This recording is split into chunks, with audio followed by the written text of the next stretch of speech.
क्योंकि टाटा के fan boys और एक बहुत बड़ा यूनिट है उसका, तो मैं उनसे पंगा नहीं लेना चाहता हूँ। हम कंटिन्यू घूमते थे एंड वो मतलब लास्ट में ऐसा हो गया था कि मतलब पेट्रोल बस खत्म करना है हमें। कि हम नौकरी पेशा लोग हैं सर, अगर ज़्यादातर टाइम हम लोग की गाड़ी बाहर रख के आनी पड़ जाए तो हमारे लिए बहुत मुश्किल हो सकता है। बलेनो को ही थोड़ा ठोक पीट के थोड़ा बड़ा करके ये लोग सेल कर, अभी जो कर्व आ रही है तो आप ये बोलोगे क्या कि नेक्सॉन को थोड़ा ठोक पीट के उन्होंने लंबी कर दी है। शायद से बाकी लोग मेरे को पहचान के बाद में शोरूम से बैंड ना कर दे कि ये आते हैं देखते हैं और नहीं लेते हैं बाद में। At the end of the day ये डिप्रिशिएटिंग एसेट है सर। सही बात। तो अगर आप इस पे ऐसा अमाउंट लगाओ जो आपको लगे कि यार इस पे मेरी जेब पे कुछ भी फर्क नहीं पड़ रहा। सर अभी तो फिर मैंने गडकरी जी की मैंने सीतारमन जी की तारीफ नहीं करी अभी यहाँ पे। कल बजट भी आया है क्योंकि एक क्रैश टेस्ट कराया गया था इसका कुछ दिन पहले। ना सर्विस सेंटर का कोई पंगा है, हाँ सर्विस सेंटर पे बड़ी ना ही रिलायबिलिटी कोई दिक्कत है। नहीं।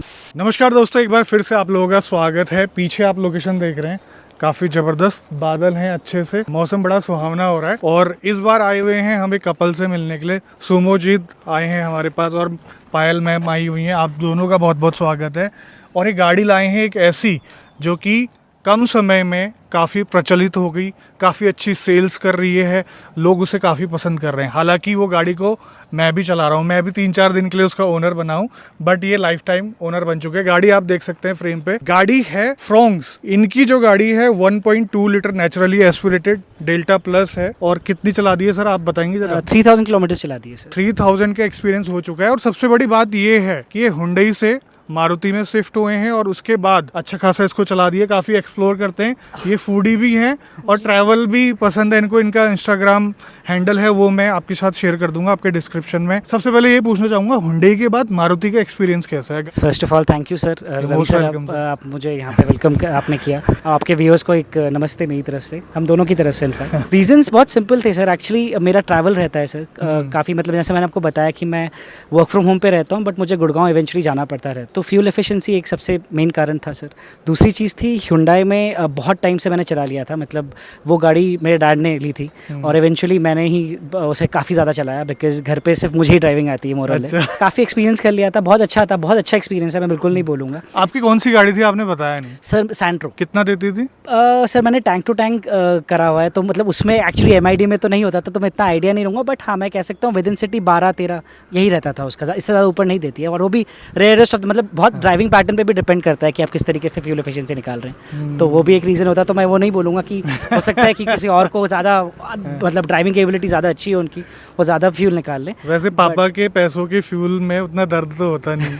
हाँ मतलब इतना आइडिया नहीं लगता था। ये तो आप सही कह रहे हैं। लंबा रखते हो आप गाड़ी? हाँ काफ़ी लंबी। इसको भी मतलब फिर 10-15 साल का प्लान करके लिया है आपने? ये तो एक्चुअली ये मैंने ओन किया है, तो पता नहीं अब मेरे ऊपर है कि मतलब, बट हाँ ये बात है कि जिस तरीके से अभी परफॉर्मेंस है, जिस तरीके से मैं सेटिस्फाइड हूँ, तो डेफिनेटली कोशिश ये रहेगी कि इसको लंबा रखूँ। और सबसे बड़ी बात पता है क्या है, इन्होंने ये बताया कि इससे ऊपर वाली सेगमेंट की गाड़ियां चलाई इन्होंने, जैसे ब्रेजा हो गई, आपकी नेक्सॉन हो गई, वेन्यू हो गई। उन गाड़ियों को चलाने के बाद ये लोग इस गाड़ी पे शिफ्ट हुए हैं। और ये जानना जरूरी है कि क्यों हुए हैं, क्योंकि उसमें सब कुछ प्लस मिल जाता है आपको। इसने ऐसी आपकी क्या रिक्वायरमेंट पूरी करी कि ऊपर वाले सेगमेंट आपने छोड़ दिया? मेरा बजट था, टू बी ऑनेस्ट मैं ये नहीं बोलूँगा कि बहुत ज़्यादा बजट था, बट मेरे दिमाग में ये था कि मैं बजट इंक्रीज़ कर लूँगा प्रोवाइडेड मुझे वैल्यू फॉर मनी मिले उस हिसाब से। तो सबसे पहले मैंने वेन्यू, क्योंकि हम लोग Hyundai कस्टमर थे, तो नेचुरली पापा ने कहा कि फिर नहीं मूव करेंगे, क्योंकि मतलब उनका दिमाग में बहुत क्लियर कट था कि आप सुजुकी देख लो या Hyundai, इसके ऊपर मत जाना, बिकॉज हमने रखी ही नहीं है गाड़ियाँ, तो पता ही नहीं है कैसा रहता। तो बट एनीवेज क्योंकि टाटा का बहुत चलन है और टाटा की गाड़ियाँ वाकई में बहुत अच्छी हैं, तो मैंने सोचा कि एक बार टाटा से स्टार्ट किया जाए। अभी अगर आप देखोगे ना, तो 2011-12 के बाद जो एक मारुति का लाइनअप आया था, उन्होंने बिल्कुल ही गाड़ियों को धीमा बना दिया था कि मतलब आप ऐसे खड़ा, जैसे आप खड़े हो सर, वैसे भी कुछ देर खड़ा होता था इंसान तो डेंट आ जाता था गाड़ी में। ठीक है, तो उसके बियॉन्ड ना, जब टाटा ने इस चीज़ को इस तरीके से बनाया ना कि मतलब गाड़ियाँ मजबूत बनाओ, तो इवेंचुअली हर कंपनी को लगा कि अगर वो कर रहे हैं, ठीक है, एक सर्टन अमाउंट ऑफ कॉस्ट पे, तो हम भी ये चीज़ ज़रूर कर सकते हैं। और आई थिंक ये बहुत बड़ा मेजर अपग्रेडेशन हुआ है। ऑल्दो सर्विस सेंटर की स्टोरी बहुत डिफरेंट है, तो मैं उसमें नहीं जाऊँगा टाटा के लिए, कि और लोगों का पेन भी बहुत अलग है उसमें, तो मैं उसमें नहीं जाऊँगा, क्योंकि टाटा के फैन बॉयज और एक बहुत बड़ा यूनिट है उसका, तो मैं उनसे पंगा नहीं लेना चाहता हूँ। बिल्कुल सर। और अपने देश की गाड़ी है वो, तो क्यों पंगा लेना और क्यों ये कहना कि वो किसी मायने में, क्योंकि आपका चैनल हर कोई देखते हैं, तो हो सकता है लोगों को ये लगे कि इंडिया में अंडरमाइंड गाड़ियाँ बन रही है। ऐसा बिल्कुल नहीं है, बहुत अच्छा बन रही हैं। बट टाटा में ना जाने का 2 कारण थे। सबसे पहले जब मैंने नेक्सॉन के वहाँ गया, तो मुझे टू बी सरप्राइजिंगली मेरे को बहुत अच्छे से ट्रीट किया गया वहाँ पे। अच्छा। मैंने गाड़ी चलाई, उन्होंने मुझे अवेलेबल कराई, जो टर्बो अवेलेबल थी वो भी उन्होंने अवेलेबल कराई। तो उसके बाद जब मैंने उसे चलाया तो एक जो चीज़ जो मैं आपको शायद से इसके पहले भी बता रहा था, मुझे थोड़ी अंडर पावर्ड लगी। और मे बी ये हो सकता है कि विद इन सिटी चलाई, तो एक ही रीज़न था। दूसरी बात है, मुझे फाइनलाइज करने से पहले मैंने टाटा के ना जानना चाहा कि मतलब रिव्यूज़ कैसे हैं। तो कोरा पे देखा, वहाँ पे भी रिव्यू मतलब पोस्ट सेल सर्विसेज के बहुत अच्छे रिव्यूज़ बिल्कुल नहीं थे। और यूट्यूब पे भी सेम था। मतलब यूट्यूब पे तो मैंने इतने हॉरिफिक इंसिडेंट सुने लोग के, कुछ आपके चैनल में भी आ रखे थे। तो वो सब देख के लगा कि मतलब क्योंकि हम नौकरी पेशा लोग हैं सर, अगर ज़्यादातर टाइम हम लोगों की गाड़ी बाहर रख के आने की पड़ जाए तो हमारे लिए बहुत मुश्किल हो सकता है। तो इनसे भी मैंने बोला और पापा को भी बताया। तो अब वो ज़माना तो नहीं है कि वो 3000 सीसी का टाटा सूमो जो आता था वो लाइनअप बहुत डिफरेंट था। और अभी जो मॉडर्न लाइनअप है आई थिंक उसमें बहुत ज़्यादा मतलब प्रॉब्लम्स आ रही है इंजन रिलेटेड, तो वो वहाँ से ड्रॉप हो गया। वेन्यू कंफर्म थी, मैंने जाके चलाई, बहुत अच्छी लगी, सब अच्छा लगा। वेन्यू का टर्बो चलाया था नेचुरली? नेचुरल चलाया था सर, क्योंकि मेरे बजट में नहीं था वो। टेस्ट ड्राइव मिलती है यहाँ पर नेचुरली एस्पिरेटेड? हाँ, नेचुरल एस्पिरेटेड की मेरी एसएक्स मॉडल था। इनफैक्ट एक बहुत अच्छे सेल्समैन है, उन्होंने हमको वो कमर्शियल हुंडई में होते थे, उन्होंने हमको वो वाली गाड़ी भी जो थी सेंट्रो वाली उन्होंने ही कराई थी। तो मैंने उनसे बात करी, वो काफ़ी नाराज़ भी हो जब पता लगा कि मैंने सुजुकी में मूव किया, क्योंकि उनको लगा था कि हुंडई के कस्टमर्स ही रहेंगे परमानेंट। अच्छा। तो उन्होंने इतना अच्छा किया, उन्होंने थोड़ा अपना ग्रेड से जाकर अलग करके उन्होंने एक नई गाड़ी मेरे को टेस्ट ड्राइव के लिए दी कि आप चलाइए, क्योंकि वो मोरलेस वो लेके चल रहे थे कि मैं वही बुक करूँगा और मुझे भी करनी ही थी। तो अच्छा लगा चला के। बट एक चीज़ जो मुझे लगी, क्योंकि हम लोग सैंट्रो से अपग्रेड कर रहे थे, तो रियर जो कंफर्ट होता है ना सर, मतलब लेगिंग्स वगैरह, वैसे मैं बहुत लंबा तो हूँ नहीं, तो मैं इसलिए ये नहीं बोल सकता कि मैं फिट नहीं आता है कुछ। बट ये चीज़ थी कि पापा ने ये चीज़ उन्होंने मुझे बताई, क्योंकि वो पीछे बैठे थे, लखेड़ा जी मेरे साथ बैठे हुए थे। तो उन्होंने कहा कि हम लोग अगर अपग्रेड कर रहे हैं तो पीछे थोड़ा नी स्पेस होना चाहिए। इन्होंने फ्रॉन्क्स को काफ़ी शिद्दत से लिया, अब तक तो हमको ये पता चल चुका है। अब हम पीछे क्यों हटें, हम इनकी गाड़ी में डालने वाले हैं उतने ही शिद्दत से इन्वॉल्व 1 का ये फ्रेंच वुड। ये आपको काफ़ी स्पेशल फील करवाने वाला है, जैसे आपको आपका बॉडी परफ्यूम करवाता है। और हाँ, इसको यूज़ करना काफ़ी आसान है। और यहाँ पर एक रेगुलेटर भी दिया हुआ है, कम ज़्यादा कर सकते हो आप यहाँ से इसकी फ्रेगरेंस को। और साथ ही इनके बहुत सारे फ्रेगरेंसेस आते हैं, इनके बहुत सारे टाइप के परफ्यूम आते हैं, चाहे आपकी गाड़ी छोटी हो या फिर आपकी गाड़ी बड़ी हो, 7 सीटर क्यों ना हो, आप जो है अपनी गाड़ी में लगाकर उसका माहौल बढ़िया बना सकते हैं। और डिस्क्रिप्शन में मैंने लिंक दिया है, अगर आप लेना चाहते हैं तो वहाँ से आप परचेज कर सकते हैं। और हाँ, ना ही ये स्पिल करता है ना ही लीक करता है, कोई टेंशन नहीं है, गाड़ी के अंदर गंद नहीं फैलेगा।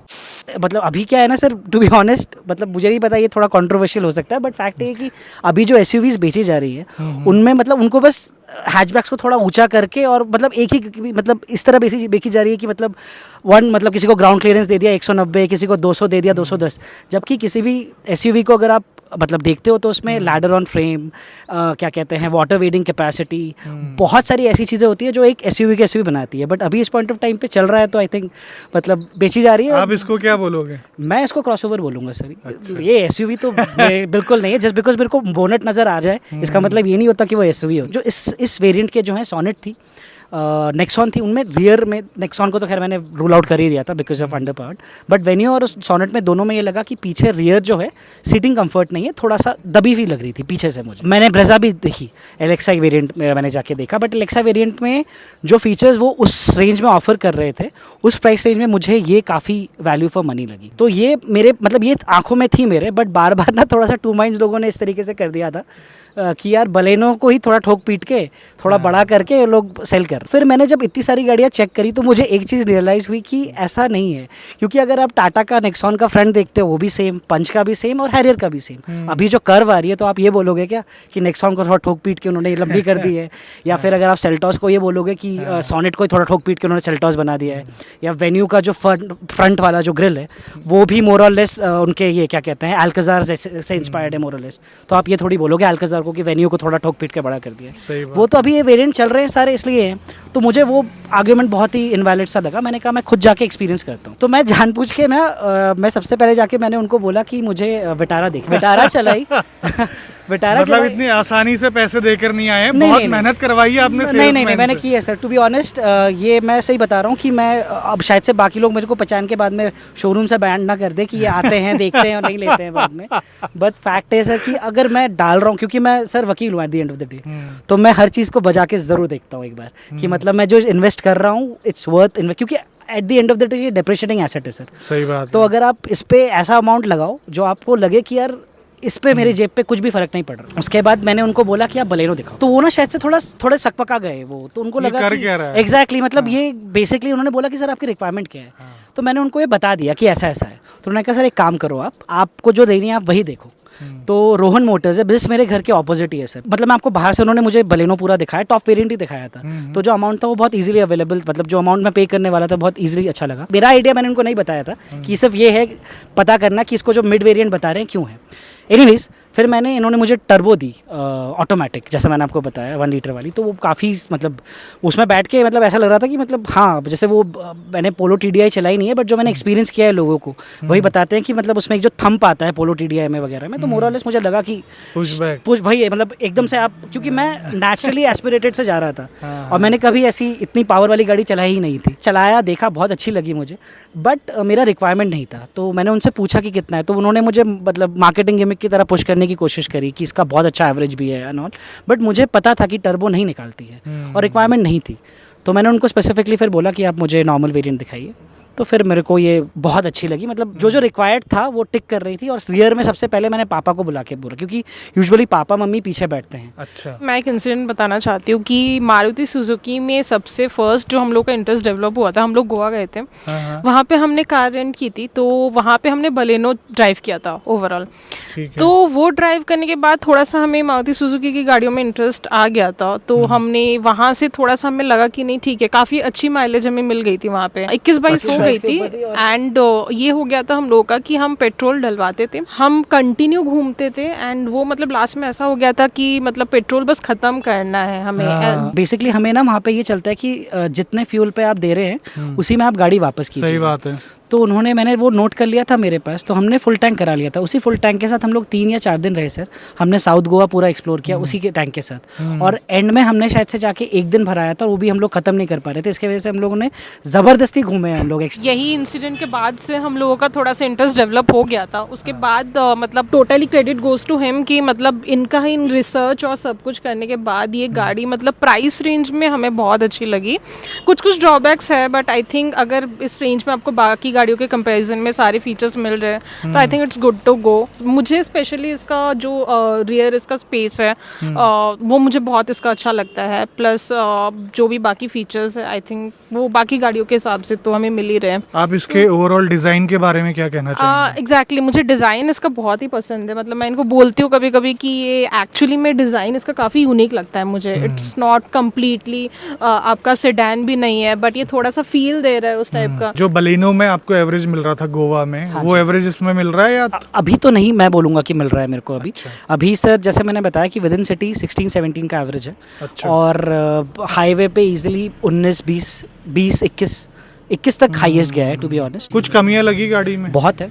मैं क्यों बताऊं कि सारी चीज़ें बिल्कुल ठीक अब है। देखो कमियां हम चलाते बात करेंगे। अभी जैसे मेरी उस गाड़ी को चलाने की आदत है, इसको मैं पैडल प्रेस कर रहा हूँ तो इसके आरपीएम एकदम से ऊपर जा रहे हैं। हाँ। तो ये अंतर रहता है नेचुरली एस्पिरेटेड में। बिल्कुल। और बड़े प्यार से उठ रही है यहाँ पर यार। इस स्पीड को मेंटेन करने के लिए मुझे 2-2.5 हजार आरपीएम पर रखना होता। ग्राउंड क्लियरेंस कैसी लगी आपको इस गाड़ी की? काफ़ी अच्छी है। 190 मीटर्स आई थिंक सफिशिएंट है जो रिक्वायरमेंट चाहिए, क्योंकि कई वैसे तो देहरादून और गडकरी जी की वजह से सारी सड़कें बहुत अच्छी हो चुकी है, तो thanks to Gadkari ji. But है अभी भी काफ़ी सारे, उत्तराखंड में काफ़ी सारे इंटीरियर पार्ट्स हैं ऐसे जहाँ पे अभी थोड़ा सा और सुधार की ज़रूरत है।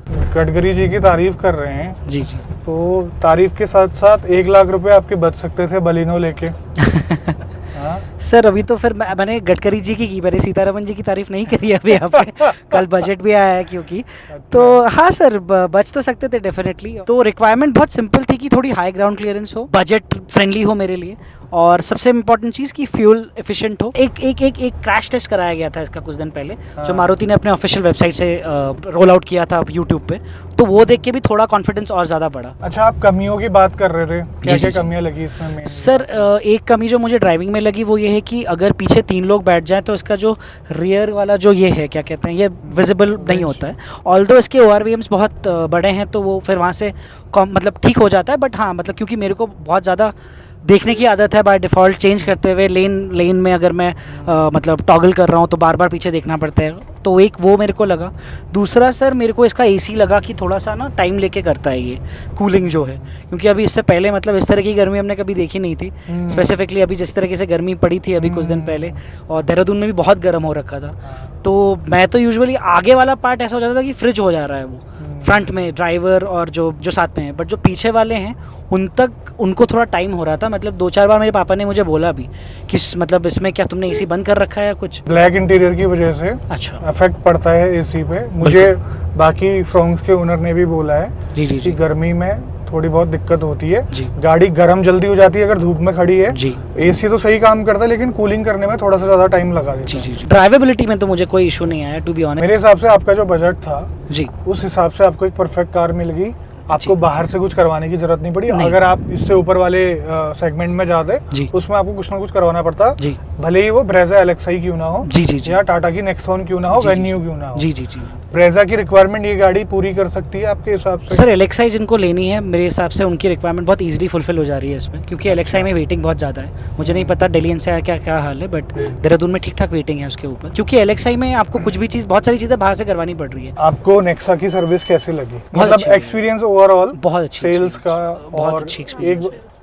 अच्छा, मुझे उनकी Hyundai से अच्छा लगा? मुझे किससे, हुंडई से? हाँ। सर मेरी गाड़ी अभी एक ही फर्स्ट सर्विस पे गई है, तो मैं ये नहीं बोल सकता हूँ मैं कि सेल्स एक्सपीरियंस की भी बात कर रहा हूँ कंबाइन। हाँ, अगर आप मैं दोनों चीज़ों को फिर थोड़ा डिफरेंशिएट करके बताता हूँ सर आपको। सेल सर्विसेज जो है मोर और लेस सब कंपनीज की सेम है। जब हमने Hyundai में भी ली थी वो भी आपको बिल्कुल जैसे कहते हैं राजा बेटा की तरह ट्रीट करते हैं। सेम चीज़ नेक्सा में भी है, वो बहुत अच्छे से ट्रीट करते हैं। इनफैक्ट मुझे एक चीज़ बहुत अच्छी लगी जो मुझे नेक्सा में लगी, वो ये थी कि sir they take things very seriously.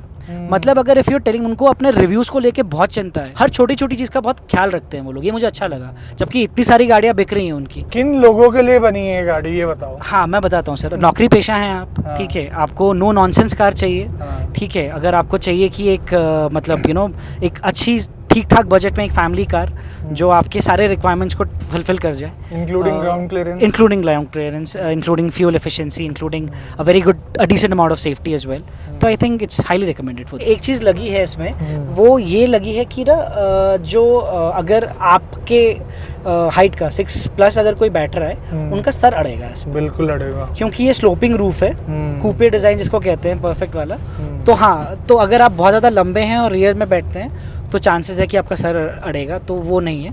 ये 5'8", 5'7", 5'10" तक अगर आप हैं तो आप बहुत कंफर्टेबली बैठ सकते हैं बीच में। कुल मिला के मैं ये कहूँ, अगर मैं समराइज करना चाहूँ सारी जो बातें हैं, जी जो आपने सोचा था, जैसी आपको चाहिए थी, जी ठीक है, आपको मिल गई आपके बजट में, जी ठीक है, और अभी तक का एक्सपीरियंस काफ़ी अच्छा है, जी जी जी कोई रिग्रेट नहीं है, जी जी और एंजॉय कर रहे हैं गाड़ी को। जी जी जी। ना सर्विस सेंटर का कोई पंगा है, हाँ, सर्विस ठीक है, सेंटर पे बड़ी ना ही रिलायबिलिटी कोई दिक्कत है। नहीं नहीं नहीं, तो काफ़ी अच्छा बताया आप दोनों ने, आए आप, और थैंक यू सो मच आने के लिए। प्लेजर इज आवर सर, हम लोगों को बहुत अच्छा लगा।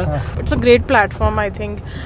जो भी कार एंथुजियास्ट हैं एंड जिनको भी ऑनेस्ट रिव्यूज़ चाहिए या कुछ भी they want to know about any of the cars, I think it's a great platform and thank you for inviting us. हमें तो बहुत ही अच्छा लगा। काफ़ी कई बार ऐसा होता है कि रात को ना हाँ। मतलब कई बार मतलब लिटरली इन्होंने कई बार बोला है कि आप बंद कर दो, कितना रिव्यूज़ देखोगे बैठ के, तो मैं काफ़ी हद तक इतने follow तो मैं करता हूँ। डालता भी नहीं हूँ यार। नहीं नहीं सर, काफ़ी हैं आपके। अगर लद्दाख की पूरी ट्रिप अगर मतलब देख ली जाए तो वो ही काफ़ी लंबी थी, क्योंकि उसमें सब तरह की गाड़ियाँ आ रखी थी। फॉर्च्यूनर थी आपके पास, पंच थी, और आई थिंक जीप भी थी आपके पास, वो है। और उसके सिवाय रिव्यूज़ तो बहुत ज़्यादा आते हैं। आई थिंक मेरे को जितना देखते हुए टाइम हो गया, लेकिन 2-3 साल से मैं देख रहा हूँ, तो काफ़ी हैं, काफ़ी अच्छा खासा। तो यही है दोस्तों आज की वीडियो में, और आपने डिसाइड करना है कि फ्रॉन्क्स में जाना है या नहीं जाना है, आप कर सकते हैं। आज की वीडियो में बस इतना ही, मिलते हैं बहुत जल्द आपसे एक नई वीडियो में।